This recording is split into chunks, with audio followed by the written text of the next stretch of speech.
আমার ভাইটা মনে হয় ধীরে ধীরে ভালো হয়ে যাচ্ছে। ও ভালো হয়ে যাচ্ছে সেটা না আমি কখনো বিশ্বাসই করতে চাইনি। ওকে আসলে বিশ্বাস করতে পারি না তো। তবে জানো আমারও কেমন জানি না মনে হচ্ছে ও বোধহয় একটু হলেও চেঞ্জ হয়ে যাচ্ছিল। ওটাই ছিল ওর সাথে আমার শেষ কথা। আমাকে বলেছিল, শিমুল আর একবার কি ভেবে দেখা যায় না, আর একবার কি সবকিছু ঠিক করা সম্ভব নয়? আমি যেমন মুখ ঝামটা দিয়েছিলাম, বিশ্বাস করি না তো ওকে, কিন্তু এখন মনে হচ্ছে জানো তো বিপাশাদি, ওটা অ্যাক্টিং করেনি, ওটা অ্যাক্টিং হতে পারে না, ওটা অ্যাক্টিং হওয়া সম্ভব নয়। ও সত্যি কথাই বলেছিল মনে হচ্ছে আমার। আমি মুখটা দেখেছিলাম, মুখটা কিরকম ছোট হয়ে গিয়েছিল, ওর মুখে যেন একটা কালো পোঁচ পড়েছিল, মুখটা একেবারে কালো হয়ে গিয়েছিল গো। আহারে, বেচারা খুব আশা করেছিল। আহারে, আরে মানেটা কি? তুই কি বলতে চাইছিস? আর যদি পড়া সুস্থ হয়ে ওঠে, সবটা ঠিক হয়ে যায়, তুই আবার ওর সঙ্গে থাকবি, সংসার করবি? না বিপাশা, ও তোকে কি পরিমাণ ঠকিয়েছে, কি না করেছে শিমুল, তুই কি বলছিস? না না বিপাশা দি, আমাকে ভুল বুঝছো। আমি ওর সাথে নতুন করে সংসার করার কথা বলিনি। আমি শুধু চাই মানুষটা বেঁচে উঠুক। আর ঠকে যাওয়ার কথা বলছো, কত মানুষই তো ঠকে যায় বিপাশা দি। কেউ জানে সে ঠকে যাচ্ছে, কেউ জানে না সে ঠকছে। এমনও তো হতে পারে যে তুমি ঠকে যাচ্ছ কিন্তু তুমি জানো না সেটা।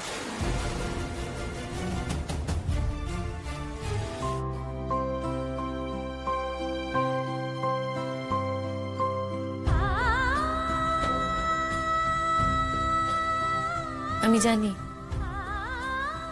তুই না থাকলে এসব সম্ভব হতো না। সারা জীবন আমাকে জেলে পচে মরতে হতো।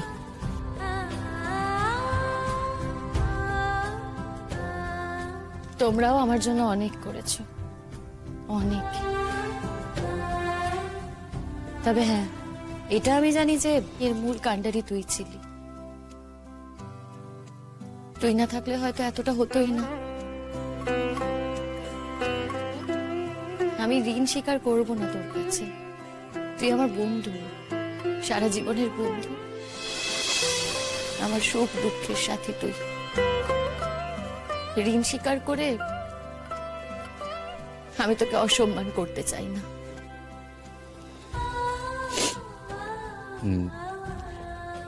তোর কাছে আজ কিছু চাইব। বল। নিজের জন্য নয়, তোর জন্যই। শিমুল, এবার একটু নিজের কথা ভাব। মানে তুই যদি আমাকে নিজের জীবনে বন্ধু হিসেবে না রাখতে চাস, ইটস ফাইন, ইটস ওকে, কিন্তু ওই বাড়িতে আর ফিরে যাস না।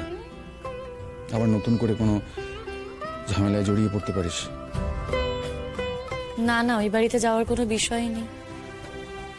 আর কেন যাব বলতো? পুতুলদির বিয়ে ঠিক হয়ে গেছে, ব্যাস। আমার তো আর কোনো কমিটমেন্ট নেই, ওইটুকুই যে কমিটমেন্ট ছিল। আর যাওয়ার কোনো প্রশ্নই উঠছে না।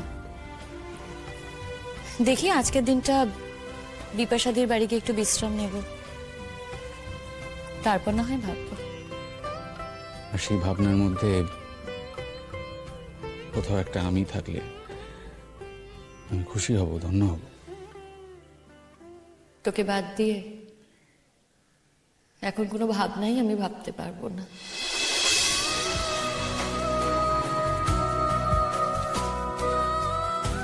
ভাবতে চাইও না,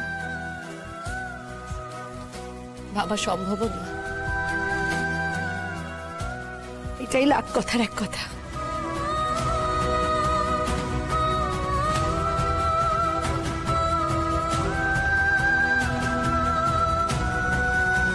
একদম ঠিক বলেছিস, এটা তো হতে পারে না। আমি তো সেটাই তোকে বলছি শতদ্রু। আমি আমার অসুবিধের কথা তোকে বললাম।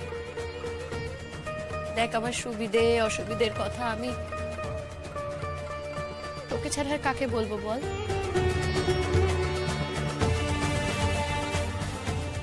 তাই তোকে বললাম। দেখ, আমি তো তোকে জানি, তোকে চিনি। আমি এটাও জানি যে তুই তোর মাকে ঠিক কতটা ভালোবাসিস।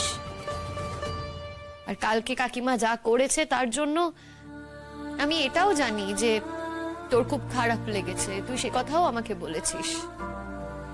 তবে কি বলতো, তুই তো তোর মাকে ভালোবাসিস, তাই ভবিষ্যতে যদি তোর মা এই সম্পর্কটা মেনে নেয় না, তখন তুই আমাকে প্রেসারাইজ করবি সম্পর্কটা মেনে নেওয়ার জন্য, তোর মায়ের সাথে মানিয়ে থাকার জন্য। আর সেটা আমি পারবো না। আর তাছাড়া আমার দিকেও তো একটা সত্যি আছে। আমার শ্বশুর বাড়ির লোকজন, আমার ননদ, আমার শাশুড়ি মা, তাদেরও আমি দুম করে ছেড়ে আসতে পারবো না।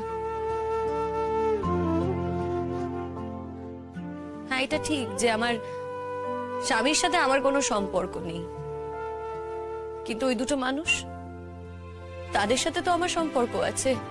আর সারা জীবন আমার সেই সম্পর্ক রয়ে যাবে। আর এটা তুই কোনোদিন অ্যাকসেপ্ট করতে পারবি না, সেটাও আমি জানি।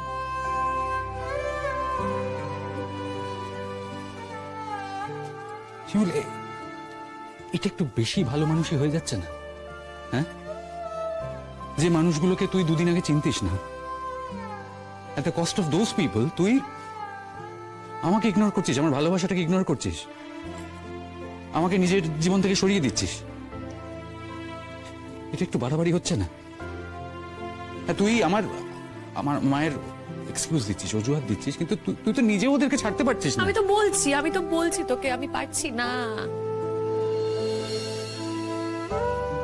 আর আমি কোনো কিছু নিয়ে কিছু এক্সকিউজ দিচ্ছি না, আমি আমার কথা বলছি, আমি তোকে বাস্তবটা দেখাচ্ছি, আর এটাই সত্যি। দেখ, এখনো সময় আছে, আমি বলছি তোকে, আমরা একটু অ্যালার্ট হই, আমরা সরে আসি এই সম্পর্কটা থেকে।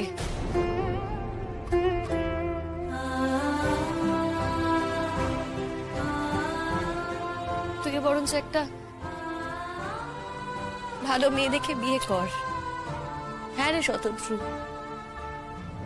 তোর সাথে না আমার ঘর বাঁধা আর হবে না, সেটা আর সম্ভব নয়।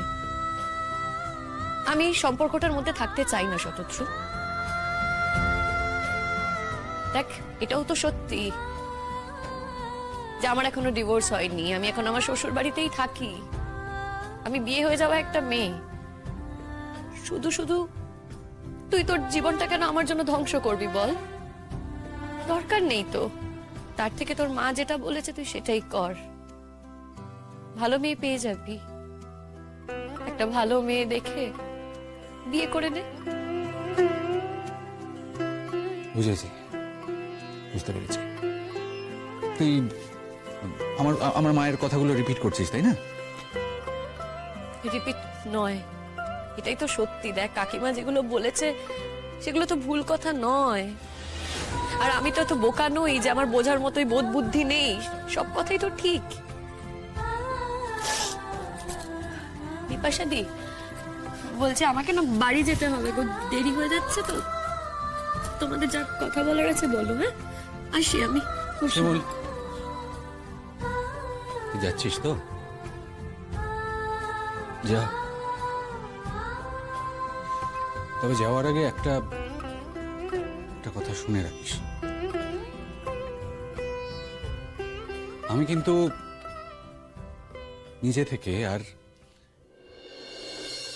কোনোদিনও তোর কাছে ফিরবো না। কিন্তু সেটা কি আমার দেওর চাইবে নাকি আপনার মেয়ে প্রতীক্ষা চাইবে? তুমি এসব কি কথা বলছো বলো দেখি? হ্যাঁ, আমার মেয়ে এতদিন ধরে একজনের সাথে মেলামেশা করলো, আর আমরা এখন অন্য জায়গায় তার বিয়ে ঠিক করব? দেখো বাপু, আমাদের কালচারটা না ঠিক ওরকম না। তাহলে কাকিমা এসব কথা কেন বলছেন বলুন তো? এসব কথা তো বলার কথা নয়। আচ্ছা কাকিমা, আমার স্বামীর সাথে আমার বোঝাপড়া থাকুক বা এক ঘরে থাকি বা না থাকি, আপনার মেয়ের কেন এতে অসুবিধা হচ্ছে? আপনার মেয়ের সাথে তো তার হবু স্বামীর সম্পর্ক ভালো, তাহলে তো অসুবিধা হওয়ার কথা না, তাই না কাকিমা? বাহ বাহ বাহ বাহ, আপনার বড় বৌমা কিন্তু খুব ভালো কথা বলে, যাকে বলে ঠ্যাক ঠ্যাক করে কথা বলা, খুব ভালো কথা বলে। কত বলবে না তো কি করবে শুনি? তোমার ট্যাক ট্যাক করে কথা শোনাবে আমার বউকে, আমার বউ চুপ করে থাকবে নাকি? ও বাবা, এই বুঝি আপনার সেই হাবলি মেয়ে? হ্যাঁ,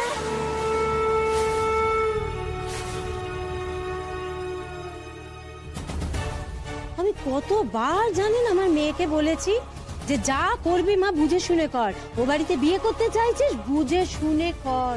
খবরদার কাকিমা, দেখুন আপনারা কিন্তু এ বাড়িতে এসেছেন আপনাদের মেয়ের বিয়ের কথা বলতে, আমাদের পরিবারের ব্যাপারে কিন্তু কথা বলতে আসেননি।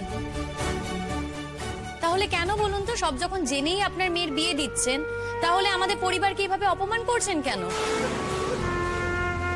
আর হতে পারে আমার ননদ এইরকম, কিন্তু তার মানে তো এটা নয় যে আপনাদেরকে আমরা দেখভাল করতে বলছি কিংবা আপনারা তার চিকিৎসা করাচ্ছেন, সেটা তো করাচ্ছেন না। তুমি কিন্তু আমার মায়ের সাথে এভাবে কথা বলতে পারো না। আলবাত পারি প্রতীক্ষা, কেন পারি না বলো তো? উনি যদি আমাদের বাড়িতে এসে আমাদের বাড়ির মেয়ের সম্পর্কে এই ধরনের কথা বলেন, তাহলে আমিও বলতে পারি। আর এই টাকাটা তোমাকে দিয়ে দেওয়ার পরেও তুমি যে আমার ঘাট থেকে নামবে না, সেটা তো আমি খুব ভালো করে জানি। ঘাট থেকে নামাতে চাইছো আমাকে? দাদা দাদা, তুই কিন্তু কোনো বেফাস কথা বলবি না। তুই এখন যাই বলিস না কেন, ও কিন্তু সেটাকে অন্যভাবে নেবে। তুই যে কথাগুলো রেগে বলছিস সেটা তো ও বুঝবে না। ও ভাববে তুই ওকে তোর ঘাট থেকে নামানোর জন্য এই কথাগুলো বলছিস। তাই আমি তোকে বলছি তুই ছেড়ে দে। আচ্ছা, তোকে তো আমি কতবার বলেছি তুই একটা ডিভোর্সের মামলা কর, ডিভোর্সের মামলা কর, কথাই শুনিস না কেন? দেশে কি সব আইন কানুন শুধু মেয়েদের জন্য, ছেলেদের জন্য কোনো আইন নেই?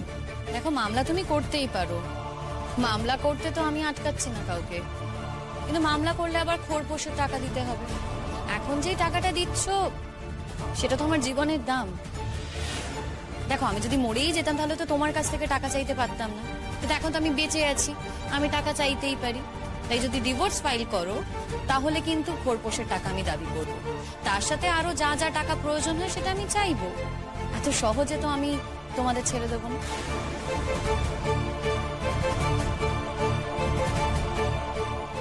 বলি, ও কি কথা? তাহলে তো সবটা বোঝাই গেল। তুমি ওই টাকার জন্য এখানে পড়ে আছো। তাইলে তুমি যে বলো আমাদেরকে তুমি ভালোবাসো, সে কথার কি হলো মা? কি বলছো মা তুমি? কি বলতে চাইছো? এটাই বলতে চাইছো তো যে এই যে আমি তোমাদের ভালোবাসি সেই সব মিথ্যে? না, মিথ্যে নয়, আমার বউ খুব ভালো। তোরা কেন এমন করছিস বলতো? তোর বেমান হতে পারিস, আমি বেমান নই। আমার বউ না থাকলে আমি বেঁচে থাকতাম? হ্যাঁ, বউ আমাকে ভালো মন্দ খাইয়েছে, ওষুধপত্র দিয়েছে, তাই তো আমি এখন বেঁচে আছি, নইলে তো কবে মরে যেতাম। আমাকে যে যাই ভাবুক, আমার যা করার আমি সেটাই করবো পুতুল দি। হ্যাঁ, একটা সময় মা আমাকে ভালোবেসেছিল, কিন্তু আজ আমি মায়ের চোখের বালি হয়ে গেছি, মায়ের চোখের বিষ হয়ে উঠেছি। সেটাই স্বাভাবিক হয়তো, নিজের ছেলেরা তো নিজেরই হয়, আমি তো বাইরের মেয়ে, তাই বাইরেরই হয়ে থাকলাম। এভাবে কথা বলো নে বৌমা। দেখো, তুমি আমাকে নতুন করে জীবনটাকে দেখতে শিখিয়েছো, তার জন্য আমি তোমার কাছে কৃতজ্ঞ। কিন্তু তাই বলে এটা তো কোনো বিবেচনার কথা নয় যে তুমি জোর করে আমার ছেলেদের কাছ থেকে টাকা নেবে। বলো, কোথায় পাবে টাকা? কোথায় পাবে 5 লক্ষ টাকা? হ্যাঁ, না, আমি মানলুম যদি তারা এতদিন কষ্ট করে সে টাকা জমিয়েও থাকে, সব টাকা তুলে দিতে হবে একসাথে। আচ্ছা বেশ, তাইলে বরং একটা কাজ করো, এখন যদি 5 লক্ষ টাকা নাও তাহলে প্রত্যেক মাসে ওর মাইনে থেকে যে তুমি অর্ধেক টাকা চেয়েছো সেটা তাহলে নিও নে, একটা তো কিছু করবে। না মা, আমি যে কথাটা বলেছি আমি ঠিক সেটাই করব, এর বাইরে আমি কোনো কিছু করব না। দেখুন কার কাছে কই মনের কথা একদম ফ্রি। এখনই ডাউনলোড করুন ZEE5।